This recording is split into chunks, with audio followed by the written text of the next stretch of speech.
Welcome to the Moonshots Podcast. It's episode 172. I'm your co-host, Mike Parsons, and as always, I'm joined by the early riser himself, Mr. Mark Pearson-Freeland. Good morning, Mark. Good morning, Mike, but good news to you and the Moonshots family and our listeners. I'm not going to be sitting here yawning throughout the entire episode. I feel as though I'm fully enlivened and ready for this brand new series. How are you feeling? Well, I'm pretty fired up as well. New series. Also, we are coming to an author that I don't know for how long, Mark, we've been saying we have to do a show on him and his epic book. And we have finally arrived at that moment. Mark, what are we going to dive into? What is calling us in the dawn of the morning?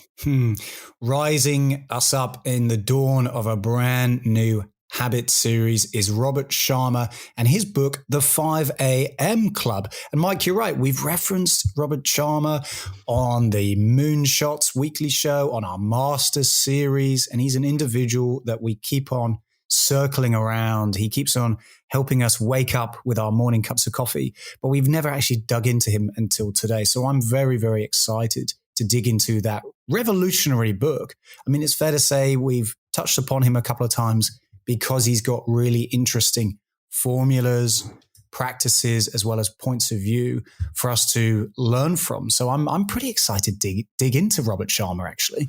Yeah, and I think what we can expect today on show 172 of the Moonshots Podcast is a complete, quite an integrated system for, cooking up the best version of yourself. It is the recipe, it is the ingredients to improve yourself, to transform yourself.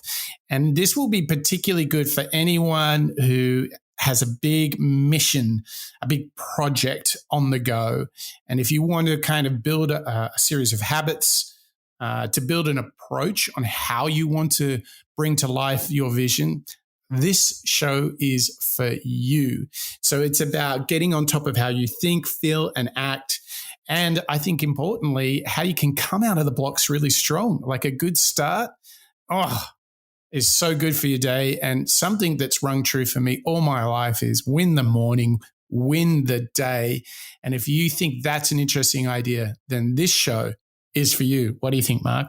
I couldn't agree more. And I think as we dig into today's show, we're going to hear from Robert Sharma. We're going to hear practicalities. You're probably going to hear listeners from myself and Mike reflecting on our mornings, because you're totally right, Mike. I agree with you. If you start the day right, man, you've got a whole day of excitement, innovation, and good thinking ahead of you. And that's really what the 5 a.m. Club is all about. It's revealing some formulas, some practices to feel inspired in the morning, to get up and go, to feel focused, and to be ready to be that best version of yourself. Now, for those of you who are not early risers, you may be listening to Mark and I and thinking to yourselves, these guys are crazy about this. Get up in the morning. You probably, if you're a regular listener to the show, you've probably heard us talk about cold showers, journaling, stretching, meditation, breath work. Well, if you are not sold yet, Mark, I think we have the perfect place to start, don't you? That's right. So listeners and Mike, we're going to dig into show 172 with Robert Sharma's The 5 a.m. Club by hearing from Robin Sharma, as well as Marie Forleo, who is a great entrepreneur and philanthropist, and she's got a great show out there as well. And we're going to hear from them really discussing those essential practices within the book, The 5 a.m. Club. And what Robin Sharma is going to paint for us straight away is the value of rising before the sun. Let's talk about the 5 a.m. Club specifically. I love the subtitle, which is Own Your Morning, Elevate Your Life. So is this a practice for you that you had not only experienced for yourself in the transformative nature of it, but clearly you've taught it to other people? Were you like, goodness, if people could just get this one thing? Obviously there's so much more in the book than just the 5 a.m. Club idea, which I wanted to dive into. But there's something, that's the title of your book. So was this practice itself so transformative? Or like, this is what the next book has to be about? Absolutely. Yeah. I have two children, Colby and Bianca. And if there was one morning ritual, if there was one habit, or if there was one piece of advice, not that they listened to my advice, but if there was one piece of advice I'd ask them to listen to, it's rise before the sun. There is a reason many of the great women and men of the world, the great history makers, the great poets, the great philosophers, the great movement makers rose before the sun. There is a magic in the air at 5 a.m. And that's why the 5 a.m. Club is so transformational, because it's the time of greatest quietude. And I believe tranquility is the new luxury on our planet. It is a time of intimate creativity, because you've just been rested. Your brain is fresh. There's very recent cutting edge science coming out now. When you sleep, your brain actually has a mechanism to wash itself. When you wake up in the morning, your willpower is strongest. When you wake up in the morning, you've got a full well of mental focus. And we know that focus in our world is even more valuable than intelligence. And I could go on the benefits. I mean, you get up at 5 a.m., you've got the world to yourself. There's no crowds. You can think, you can plan, you can care for yourself in a world where so many people are so depleted. And so the 5 a.m. Club really is a game changer. And then it's not just get up at 5 a.m. and, scratch your stomach or stare up at the ceiling. Or look at your phone. Or look at, especially not, I believe you can play with your phone or change the world. You don't get to do both. Yeah. You can play with your phone or change the world, but you can't do both.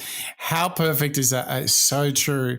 And what he's really speaking to there, Mark, is we should cherish the mornings now more than ever, because that quietness, that stillness, particularly when it is nice and early, is a sanctuary against all of the information and metaphorical noise that surrounds us. It's something we speak about a lot on the show, but I personally can attest, Mark, that one of the greatest ways for me to start the morning is when I'm in my study early in the morning and I have the window open and I just hear the birds awaken, and just the gentle awakening of a morning. It's so peaceful. It is it's like an elixir against everything that comes racing around in my inbox. It truly is. There is just like a sanctuary in the morning, isn't there?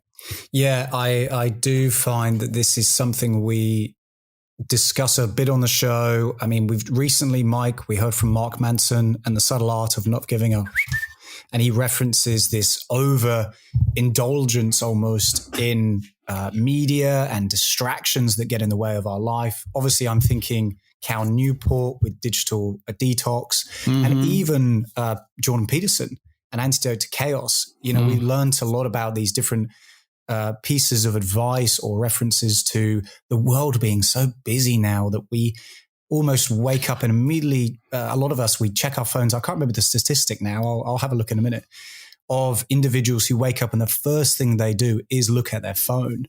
And if you think about what your phone is designed to do, it's got you on social media, it freaks you out with the media or emails. All these things don't necessarily allow you to wake up in the best mood, does it? It instantly raises your anxiety and stress. Well, yeah. And the way I think about, if I'm making the case for early rising, I mean, I think, it is your capacity of self-will discipline to, if you can get yourself out of bed at a really productive time, that's already a win. And, we saw how popular that William McRaven's, make your bed mantra has become for our listeners, and how they really could see that making your bed and getting your ass out of bed early in the morning, these are great wins. They set you up for success.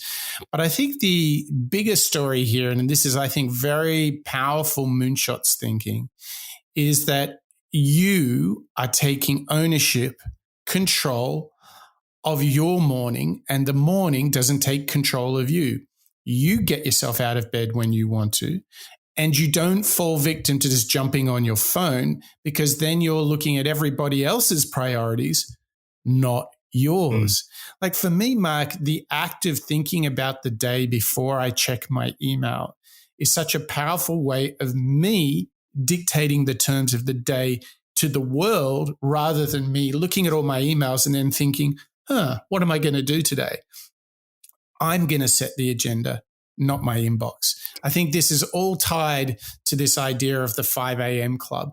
Get up, have the peacefulness, the stillness, the calmness to say, what do I want today to be? To start living that day before all of those interruptions come along. I think this is pretty powerful stuff, Mark. Yeah, and it is totally in line, as you say, with William H. McRaven. No matter what happens in the day, whether you're up to your neck in mud, singing shanties with your colleagues or those in the forces with you, or whether it's just a really, really nice day ahead, whatever it is, if you take ownership of that moment when you first get up, you know that the rest of the day you're onto a bit of a flow because you've got at least one piece that's gone right for you. One thing that's ended up going in the right direction. Momentum, right? Momentum, exactly. Well, Mark, I tell you who else has got momentum, and that's our members. Boy, those members keep coming on strong and fast. And Mark, as you know, our members who sign up on moonshots.io, we are so grateful for them and their contribution, but it would only be appropriate to do a bit of a roll call. Let's shout out to all our Patreon members. That's right. For our momentous Moonshots members. There you go, Mike. Some alliteration.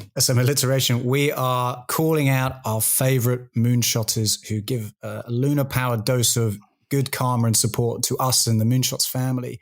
We have Bob, Niles, John, Terry, Bridie, Niall and Marjolaine, Ken, Dietmar, Tom and Mark, Marjan, Connor, Rodrigo and Yasmin, Spaceman, Daniela, Lisa and Sid, Maria, Paul, Berg, Kalman and Annette. Welcome, Moonshots members.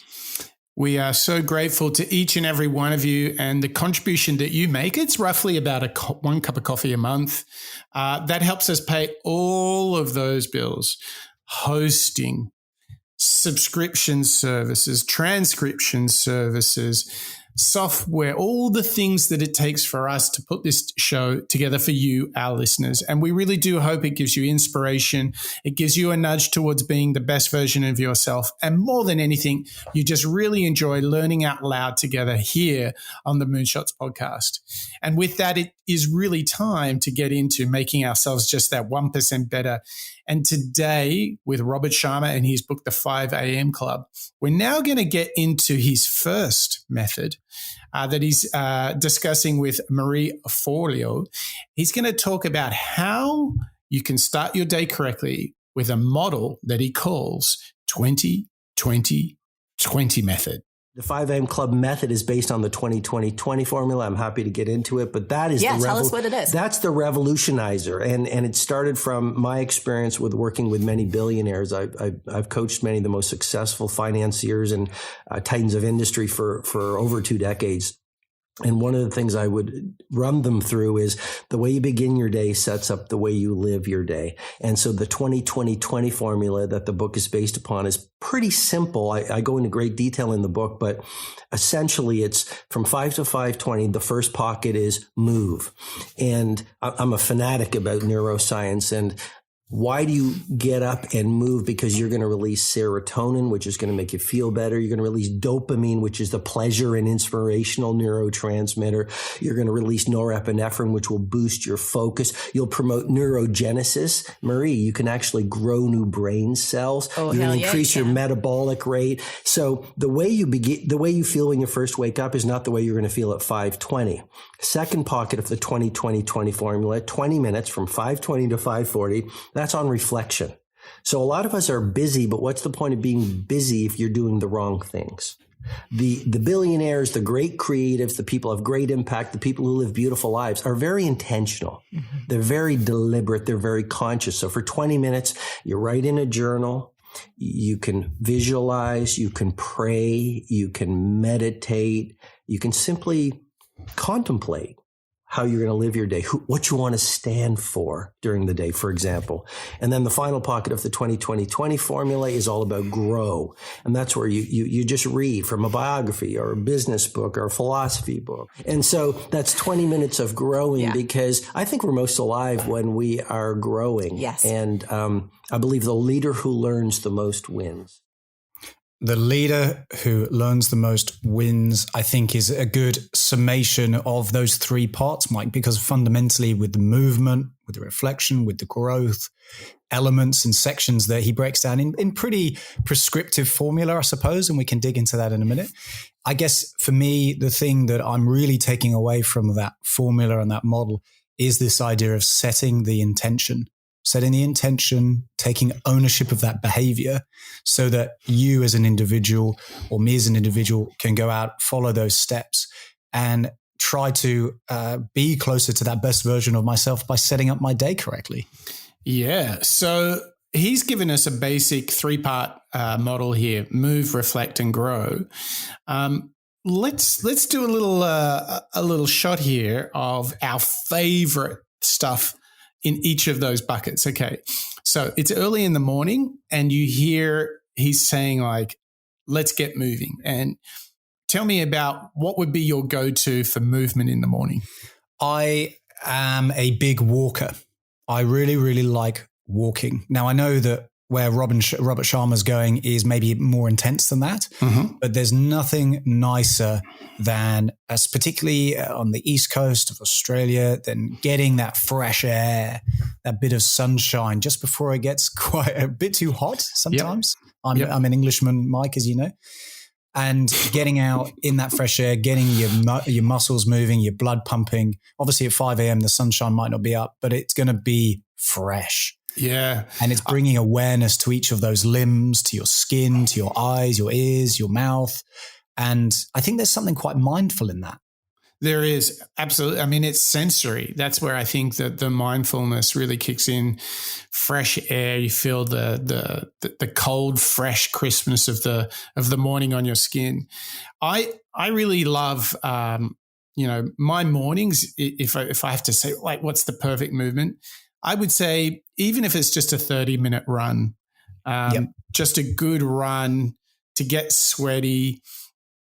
And then I'll usually, the way I'll take up like a glass of water in the morning, I'll run, and then I'll usually do like some electrolytes when I get back to replace that.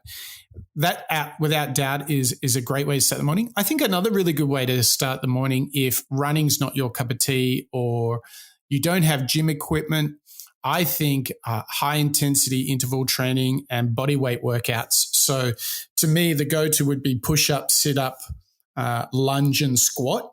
Those 4 things you can do in your hotel room.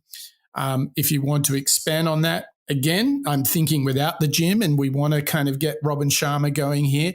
Another one of my favorites is resistance bands. So made famous, I think, in part by Tom Brady and his TB12 program. Resistance bands are really good.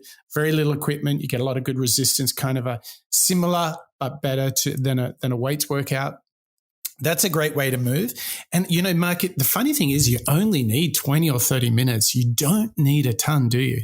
Well, there is a lot of science actually going into this now, isn't there? Particularly maybe on the back of Tom Brady. And this idea of focused 20 minutes. If you've got a really good, efficient 20 minutes or so, it's actually more effective and better at being A, building your fitness, and B, building muscle, than let's say 40 minutes where you're only doing maybe 30, 40, 50% capacity. Yeah. So it's actually better to do really high intensity work in quite short periods, isn't it? And I think it's really important. What I've learned is that you don't have to go to a gym and have a gym membership. Yeah. You can do so much for yourself with a good walk, a good run, some body weight workout, none of which requires a membership, which means you can do it when you want, on your terms, and fit it into your day, and that you're not trying to get yourself down to the gym or whatever. So that's a good one. So we've got that one done. Now, reflection. Oh boy, did he just kind of collide with some of our favorite keywords here. Journaling, meditating, planning, praying, contemplating. I mean, to me, this is something we've celebrated so much. It's very cool to see an author celebrating not only what we did in the health series with movement, but reflection. I mean, I just think about Matthew McConaughey in Green Lights. there is your case for journaling, the power of his story, for his ability to resist all these cheesy rom-com roles. And what about that story, Mark, where McConaughey reflected on how he got the script and then they offered him $8 million to do the role, then $9 million. And it got all the way, if I remember it correctly, did it get up to like 15 million? And I think actually it might have gone to 18. 18. So it went from 8 to 18. And every time he was saying, no, thank you. No, thank you. And eventually they just gave up. And after that winter of about 2 years or however many years it was for him, he finally came back into the world, and they had a lot of respect for him because he'd been diligent and focused with his desire. And what gave him that strength? Reflection. Mm-hmm. And how did he reflect? Journaling. Yeah, boy. Here we go. Robert Sharma would be proud, right? Yeah, absolutely. What I really like about Robin Sharma already within this formula of 2020, and we've only covered the first two there with movement and reflect, is this connection between a physical workout and a mental one. And I remember when I was going through the years of studying, and even more recently when I've tried to learn new skills, pairing an element of growth or reflection on yourself paired with something physical is a really good partner, isn't it? Wake up your body, wake up your mind by either exercise and reflection, I think are intrinsically paired. And I really like what Robin's doing here, which I don't think we've really come into. He's almost colliding our series on health along with our series on stoicism with Ryan Holiday. Oh, that's an interesting set of connections. Yeah. I like it. So when you want to grow, Mark, to follow Robert Sharma's advice here, he says, move, reflect, and grow, all between 5 and 6. What do you do to grow? I think the easiest time of learning is right now. So, and what I mean by that is we have a plethora of information at our fingertips. So spoiled. Spoiled. We've got YouTube. Obviously, you've got podcasts. Such as there's this great one that I've heard of, Mike, the Moonshots podcast. And they're all orientated around helping us learn and make the most of our time, be efficient, and take ownership of what we almost consume from an intellectual perspective. And for me, that's probably where I go to most, because I'll be perhaps combining it a little bit with the movement space. So I might be moving, doing some exercise, and also hearing an audiobook or a podcast maybe at the same time. And I think maybe we're jumping a little bit ahead here, but I think the 2020 formula that Robin Sharma's got, you can reflect on it and you can just make it work for you, can't you? You can combine them somewhat if you need to in order to make the most of your time there. How are you seeing them as really sharp 2020 breaks, or would you tend to allow them to overlap? Look, I mean, see, this is where I'm perhaps a little bit different. And I think, what I would encourage all of our listeners and yourself to do is just find the right mix of these 2020 pieces. So, I mean, I love the idea of move, reflect, and grow. I think you can, Robert gives like a template from between 5 to 6, 3 parts. Give it a go. Try. See if it works for you. I know for me that because of how I think, I'm better off, doing my morning rituals, which would be to wake, cold shower, stretch, breathe, meditate, journal, then go for a run. And then when I return from that, then I really sink my teeth into the work. And that first 2 hours will be pretty intense, deep work. So it doesn't really work for me. So what he's suggesting is to do some growth work at the end there. But if I review my goals, read books, consume an audiobook, or do some study, the problem is I start up like a freight train, Mark. Yeah. And 20 minutes is just not enough. Yeah. Some interesting things that I will do, some more snackable things like he's suggesting, is I use a tool called Readwise. And what that does is that takes all of the highlights that I make in my Kindle and in my Instapaper account. So effectively, when I'm reading something and I think, oh, that's a really good point, when I make that highlight, it all gets synced to Readwise. And what Readwise does is helps you organize and remember your highlights. And it sets you a daily habit of going through 5 highlights and categorizing and practicing them. And what I mean by that is once you've highlighted something, you're like, oh, that was a really good point. What it has the capacity to do is to bring you back to it maybe a week, maybe a month later and remind you of it.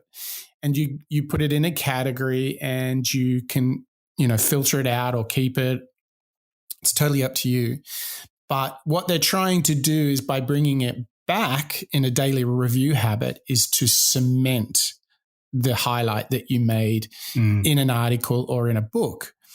And that would be a great little exercise. If you wanted to spend 20 minutes every morning, check out Readwise and just sync up your different bookmarking and book accounts. And it just brings you back to your highlights. And I've become thoroughly addicted to that. And that's something you can easily do in 5 or 10 minutes every morning. It's wonderful. What a great tip. I haven't heard of Readwise. I do highlight in my Kindle as well as I use Instapaper, but there's until now never been something that consolidates it. And I think, Mike, thank you for sharing that. We'll put a link in our show notes as well. I think what you're really talking about there with the daily reminders is Readwise trying to build that habit, isn't it? Mm-hmm. And really fundamentally what Robin Sharma is saying in the 5 a.m. Club, and remember, we're starting a brand new series on habits today in show number 172, is building those habits in order to make practices and behaviors and ways of thinking cemented in your daily process. So the next clip, Mike, that we've actually got, again, is from Robin Sharma himself, helping us understand the 3 different phases of building habits and fundamentally how to install habits that last. The ritual plasticity. What does ritual plasticity mean? Well, just like there's neuroplasticity, your habits, your routines, and your rituals are plastic. Ritual plasticity. Here's a model that will explain, hopefully, habit installation. First of all, every habit goes through 3 phases. Number 1, destruction. Of course, it's going to be hard at first. You're destroying your neural pathway of the old habit and the emotional architecture of that old habit. Every routine or ritual or habit goes through, number 1, destruction. Approximately 20 days. 66 days to install. Look at this. From the starting point to anything you've learned today you want to install as a habit, from 0 to 66 days. At 66 days, you will reach what researchers call automaticity. It'll be easy. You'll get up at 5 a.m. automatically. You'll journal, go the extra mile, practice your craft automatically. But you have to stay with it for 66 days. First 20 days approximately is phase number 1, destruction. Phase number 2, confusion. After you've destroyed it, it's like a renovation. There's a mess. Now you're confused. It's normal if you're confused. If you're confused, you're still thinking for yourself. If you're confused, it means you're growing. Society says, what's wrong with you? You're confused all the time. I'm suggesting to you, you're confused all the time because every single day you're disrupting who you used to be yesterday. And of course, society doesn't understand you. To have the results very few have, you've got to live and behave like very few do. After confusion, stage number 3, the final 20 days approximately, integration of the new habit. Destruction, of course, it's going to be hard for 20 days. Confusion, phase 2, messy in the middle. You're going to feel like giving up. This won't make sense. It's new to you. Finally, integration. You get to automaticity. It becomes a part of your new belief, your new way of being. It becomes easy. Here's the fascinating thing. You only use willpower until you get to automaticity. This is the secret of the great athletes. They are spending all this energy on willpower just to install the routine. Once the routine becomes automatic, the exciting thing is they free up their willpower for their next routine to be installed. Mark, this is getting into the serious, the deep science of building like a habit. As James Clear would say, that becomes a lifestyle. I think there's so many ways to go with this, but I think the one thing for sure is if you want to set a new habit, I think that first couple of months becomes so important. I think the word that comes to my mind is you need to be vigilant. You need to uphold it with the greatest attention possible, don't you? Yeah, I think that's exactly where Robin Sharma is going, Mike, when he's referring to willpower. You know, these athletes who spend the first couple of months using willpower to build that routine, and then it enters that integration stage, that automaticity point, that then it becomes almost fun to continue going out and doing. And I think that's a really nice way of thinking about any formation of a habit. It's going to be tricky to destroy your current behavior. It's then going to be tricky and almost confusing when you're trying to install a new one. But after that, you've reached the top of that hill, and then it becomes that little bit easier as you go into the future, into months 3, 4, and so on. Yeah, and he talks about that all change is hard at the first, as he said, messy in the middle, but gorgeous at the end. Let's go to the pointy end of this and where it's really hard, and talk about like how we actually get started on a habit. And you know, I have this really fanatical thing that I do, Mark, where if I want to set a new habit, I make it a daily reminder in my to-do application. My to-do app of choice is called Todoist, which is, it's just the most gorgeous design. It just works for me in the way I work. I know there's plenty of to-do lists out there, but if anyone is struggling with habit creation and wants to find a tool that is multi-platform and just helps you get jobs done, Todoist is the app of choice that I would recommend. But for example, if I want to take a new vitamin supplement, such as Q10, which is one of my favorite ones, I set it as a daily reminder, and I will leave it there for months, close to a year sometimes, before I think it is so cemented as a lifestyle, as a ritual, that I know I'm going to take that vitamin supplement in the morning. And, you know, I actually still to this very day, if I look at my daily tasks that reside in Todoist, I have things like journaling, because it's so important to me, Mark, that journaling is a daily task 7 days a week for me. Working out, daily task. What else have I got here? Sleeping well, because it's so important to me. It's actually on my checklist, because Mark, if I sleep well, I can get up at 5, I can make my bed, I'm on the way. Breath work, work from a standing desk. That's a good one. For my own personal physical health, I'm doing calls sometimes standing up, and that's how I get in my minimum 30 minutes of standing work a day.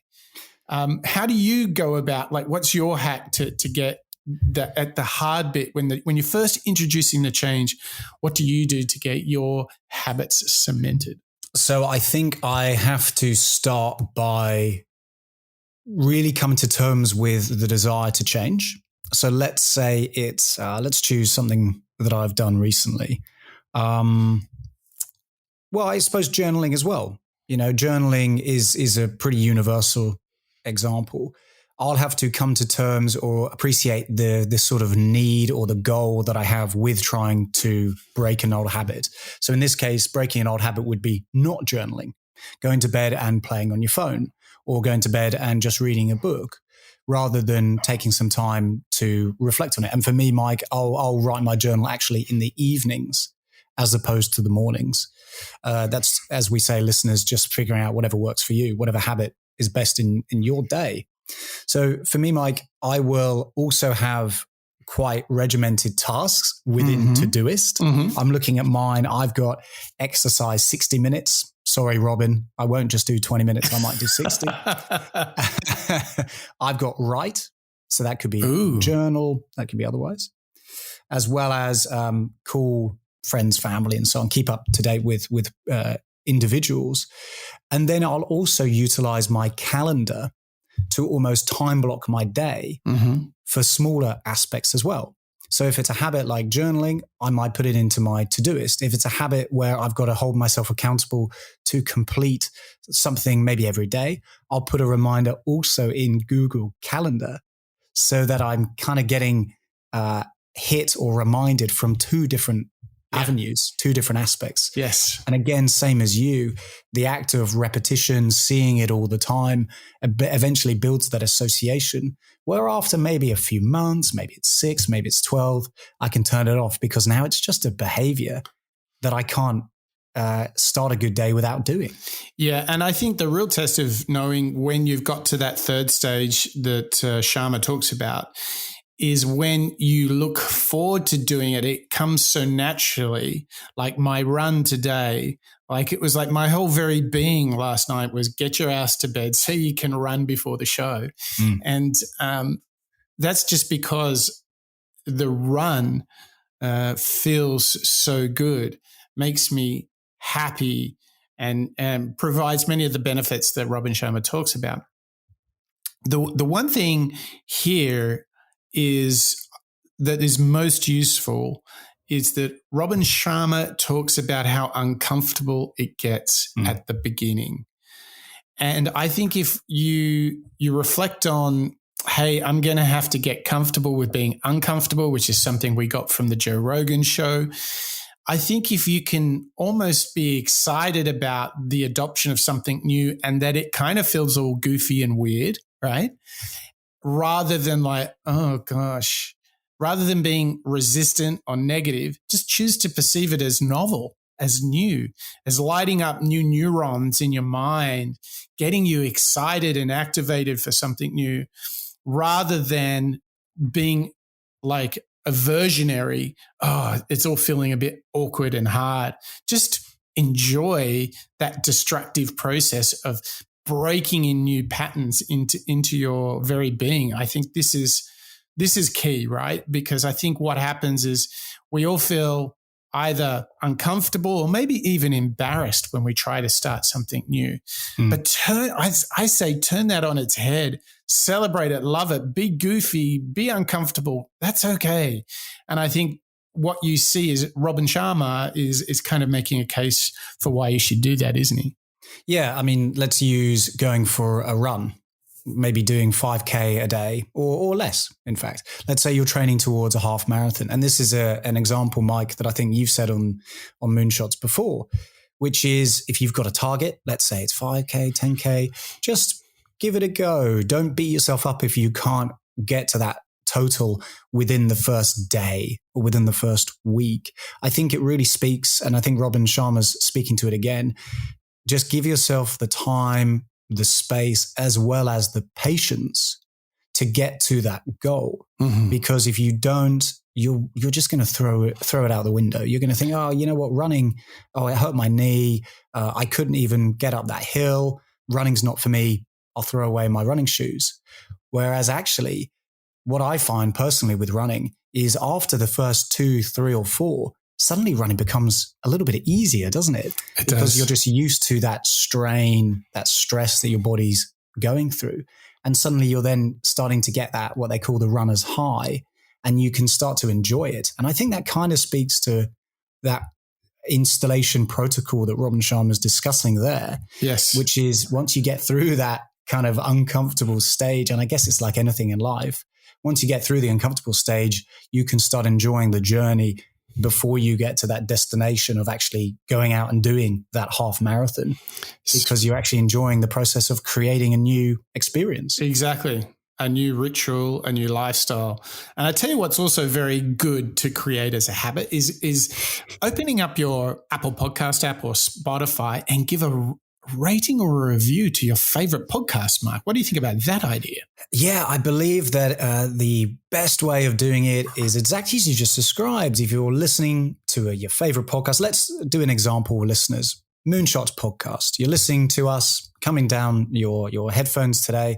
Just pop along into your Apple Podcasts app and leave us a rating or even a review, because that's really the way for listeners around the world to hear about the Moonshots podcast. It'll help us with the algorithm and be shown whenever people are searching for, let's say, Robin Sharma, the 5 a.m. Club. And that's really how we get the Moonshots message and the learning out loud message to the masses, isn't it, Mike? Well, I think, we want as many people as possible to be the best version of themselves. And if you, as you're listening right now, just open up the app, go in, whether it's Spotify or Apple Podcasts, give us a star, a thumbs up. It doesn't really matter which app you use. Your ratings, your reviews, you spreading the good word about us. This is how we grow. And this is how we can help as many people as possible be the best version of themselves.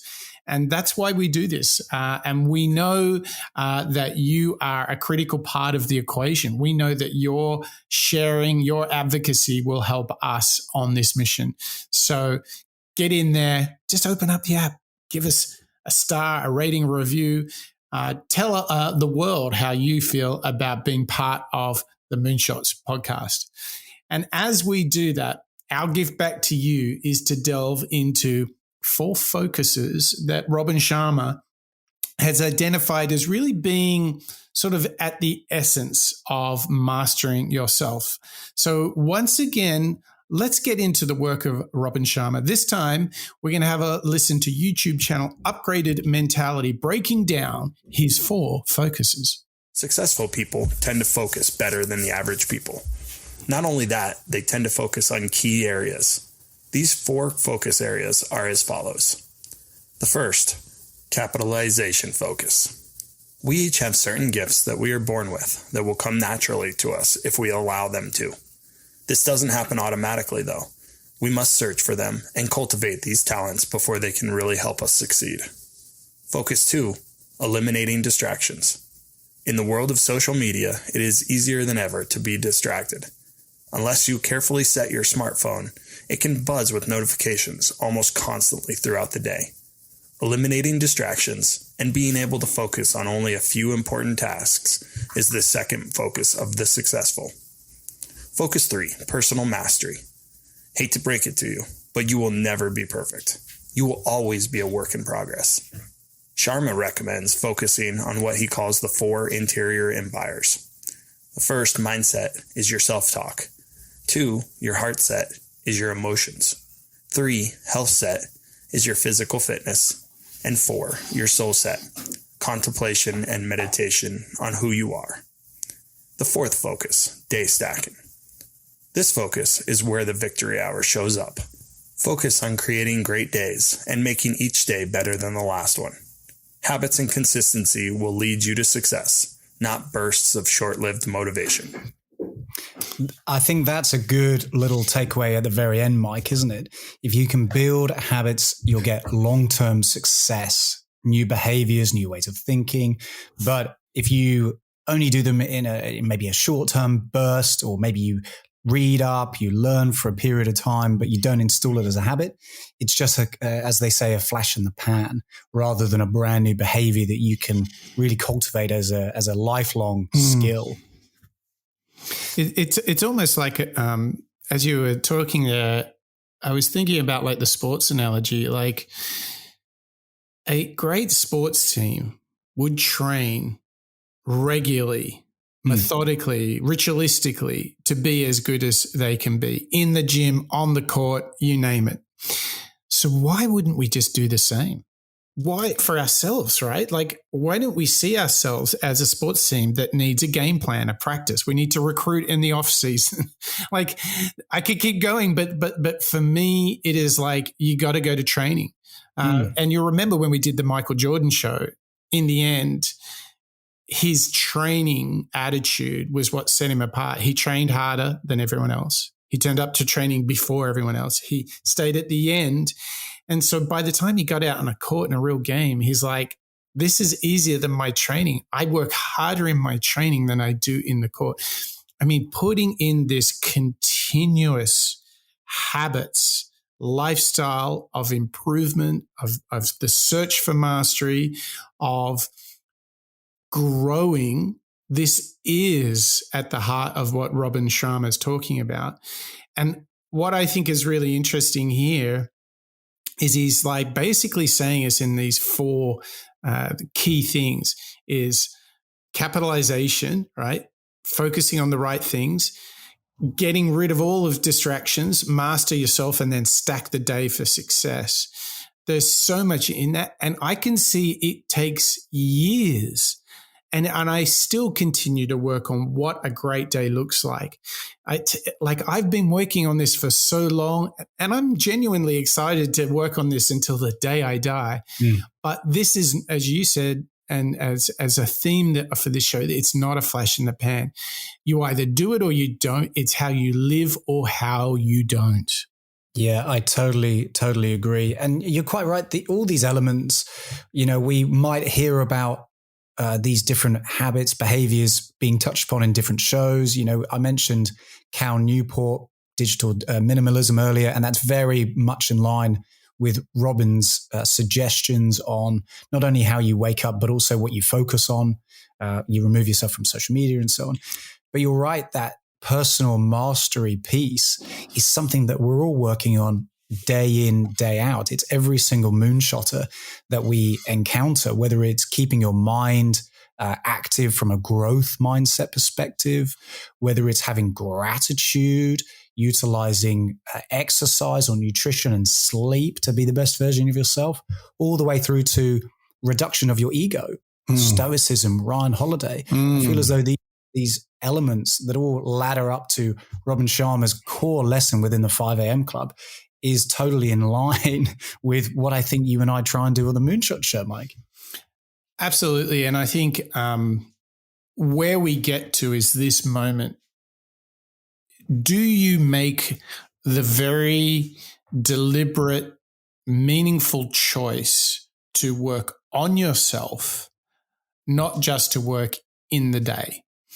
And I think one of the patterns of success that we have seen so strongly is that the people who thrive and the people that succeed are those who are continuously working on themselves, challenging themselves to be better, like relentless search of growth, rather than saying, hey, I've made it, or hey, I don't need to learn anything new.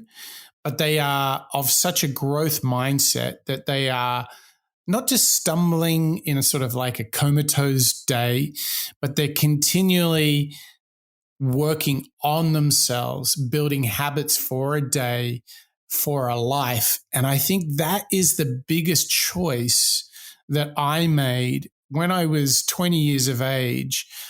Unknowingly, I said, I want to be better. I don't want to be lazy. I don't want a half-assed approach to life. I want to be all in. I had none of the answers that have been revealed in the Moonshots podcast, but I think that's the choice that we all need to make. Do we want to confront the things that we suck at, that we're bad at? Do we want to confront our weaknesses, explore our strengths, and build a path to mastery, build a path where we actually explore our potential, nurture our potential? And I think whilst Robin Sharma is giving us a great recipe, I think what comes through the reading of this book is a really important choice. Are you going to work on yourself? What do you think as you go through this all these great learnings that we have from the 5 a.m. club. What do you think is the takeout beyond that of getting up at 5 a.m. in the morning? Well, yeah, exactly. I think you've nailed it there. Yes, Robin Sharma's putting it in the lens of waking up at 5 a.m., which arguably is a great idea. You get an extra hour of time from a practicality perspective. Really, what I think we're learning from the book, The 5 a.m. Club, is actually taking ownership of how you utilize your time. So even if 5 a.m. becomes, let's say, 6 a.m., or maybe 5 a.m. becomes 4 a.m., it can work both ways. I think what's standing out to me within Robin Sharma's work is really focusing on beginning your day correctly. But that doesn't necessarily end with your first cup of coffee or your breakfast. It can be something that you work on and cultivate throughout the entire day. And really what it's laddering up towards is developing new habits, whether that habit is waking up early or whether that habit is just doing something, changing something in your day to be that little bit more efficient or a little bit more focused or even motivated. And I think that's really how I see this show fitting in within the habit series that we've just begun. It's really cultivating belief in yourself, giving yourself confidence to either A, try new things. Maybe that new thing is going on a diet or exercising or starting your own business. And I think what we've found throughout all of the moonshotters so far is you have to work pretty darn hard. And that working hard does not necessarily end when you wake up at 5 a.m. It doesn't end when you reach the 6 a.m. mark and you've done 20 minutes of movement, reflection, and growth. You can't just then say, hey, I'm done. I'll sit back down again. I think what it's really where Robin Sharma is kind of speaking to me, and it's the extension of that habit installation protocol as well as the 4 focuses that we just heard about, which is it's got to be a daily, almost hourly process that we will go through in order to try and achieve our best version of ourselves. And the fact is, we're never necessarily maybe be perfect, but we can all work towards being that little bit more efficient day by day. And through compound interest, you're always going to end in a week's time better than you were a week ago. Yes. And if you've made this choice, when you're confronted with the blockers, the bumps in the road, you will know that that's a great sign. You know, it's like when you're working out and you're like, oh, this is really hard. Well, chances are you're actually doing a lot of good for yourself because you're pushing yourself through those barriers. And David Goggins would be proud of you. And I tell you what David Goggins will be proud of is this idea from Robin Sharma as he's talking to Marie Forleo for the last time on this show and talking about how new habits are hard.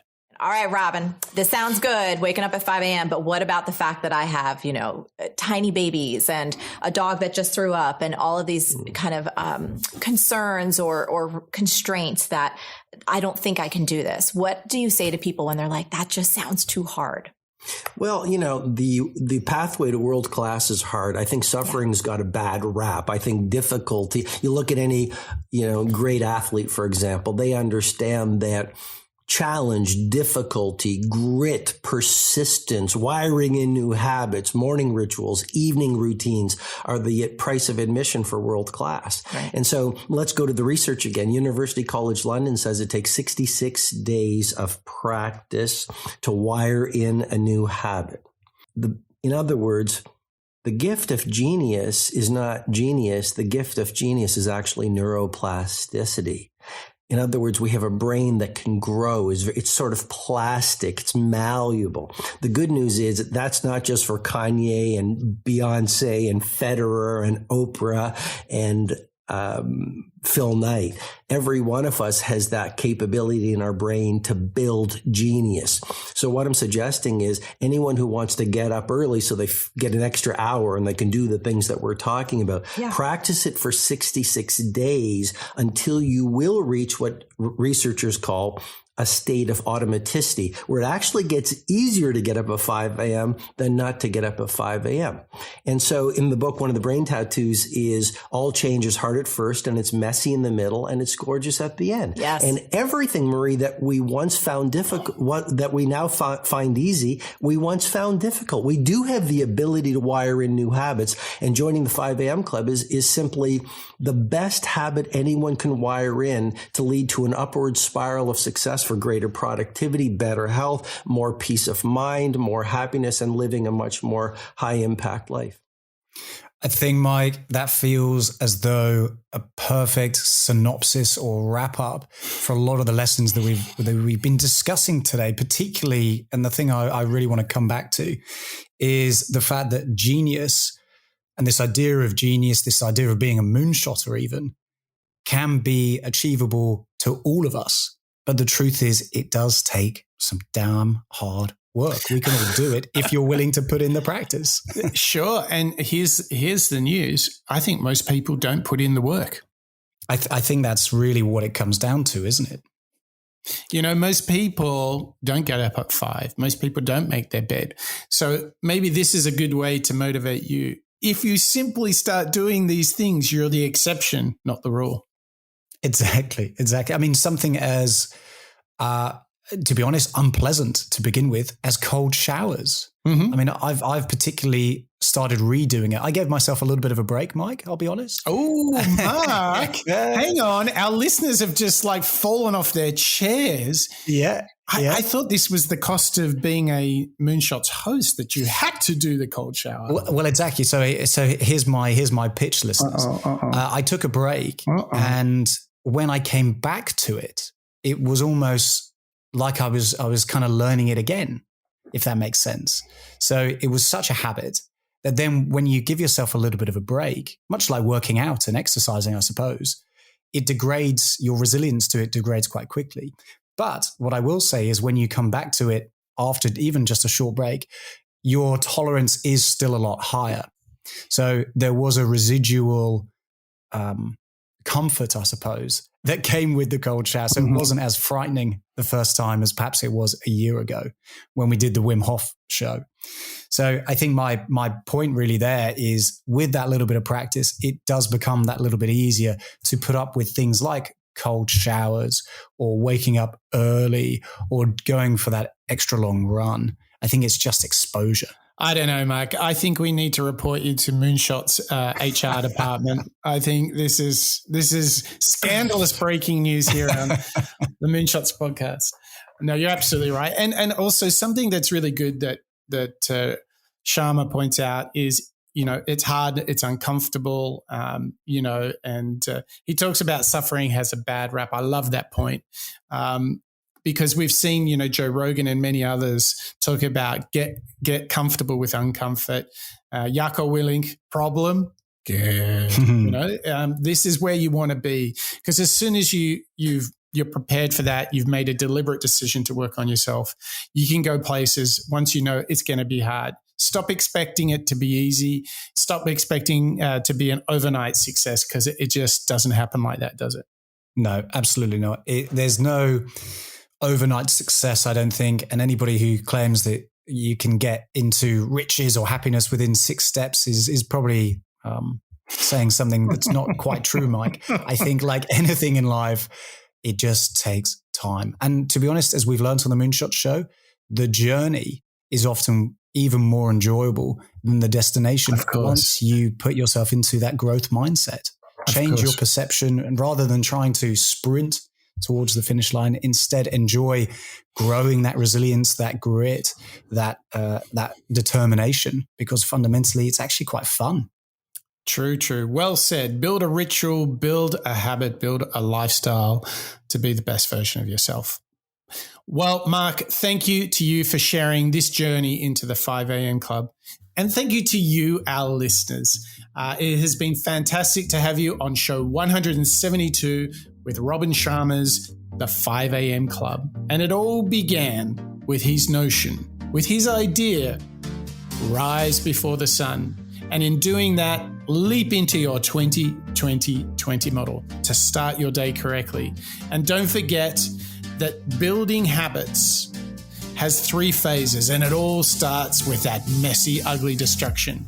But once you've broken through that, you can work on the big 4: capitalization, freedom from distractions, personal mastery, and day stacking. Do those things, and you'll be on a great journey. But he also told us you'll be on a hard journey, but that's okay. Do these things. Wake at 5 a.m., win the morning, win the day, and you will truly be on the way to being the best version of yourself. And that's what we're all about here on the Moonshots podcast. That's a wrap.